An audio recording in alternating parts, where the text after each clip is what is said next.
Bonjour, aujourd'hui je vais vous parler d'un sujet important. Alors, on connaît tous quelqu'un qui a perdu son emploi et c'est déjà quelque chose qui est une grosse rupture pour tout individu. Mais aujourd'hui, je vais vous parler plus particulièrement de l'impact que ça peut avoir quand on perd son entreprise. On sait que 50% des entreprises, elles survivront pas plus de 5 ans. Donc, c'est malheureusement quelque chose de fréquent. Et qu'est-ce qui se passe quand justement on a mis beaucoup d'investissements, on a beaucoup travaillé, on a mis tout son désespoir et que cette entreprise, ben, ça marche pas et que voilà, en quelque sorte, on doit faire faillite ou on doit arrêter son activité. Et ben, c'est un petit peu comme un processus de deuil. Et il faut savoir qu'il y a deux grandes étapes. Il y a d'abord, on va passer par la souffrance de la perte. Il y a le choc. On est vraiment surpris par, voilà, par l'annonce que ça va pas du tout et qu'on doit arrêter. Il y a une étape de déni où on n'a pas vraiment envie de voir en fait que ça va pas. Il y a une étape où on va être très en colère. Je suis nulle, j'ai pas fait ce qu'il fallait pour, voilà, j'ai pas été à la hauteur.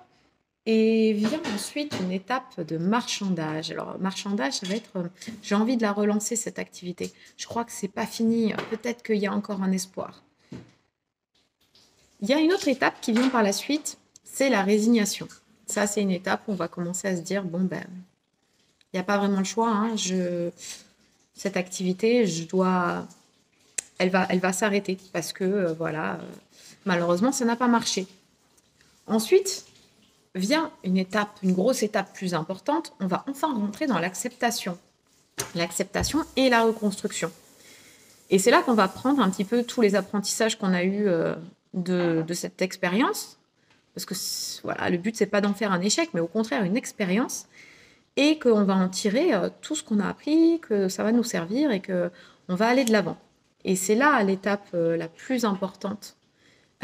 Alors, chaque étape que je vous ai citée, il faut savoir que c'est plus ou moins long. C'est un petit peu, voilà, comme le deuil d'une personne disparue. Des fois, on va rester, je dis n'importe quoi, pour certains, ça va être une semaine dans la colère, pour d'autres, ça va être un mois. Donc, c'est très aléatoire.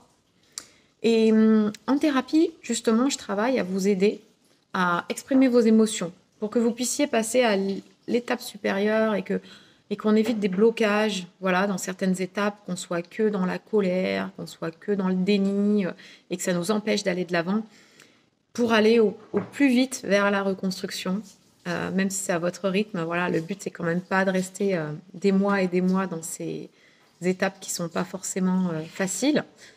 Et notamment avec l'hypnose. L'hypnose peut vraiment aider à faire le deuil, à comprendre, à se pardonner, à ne pas culpabiliser.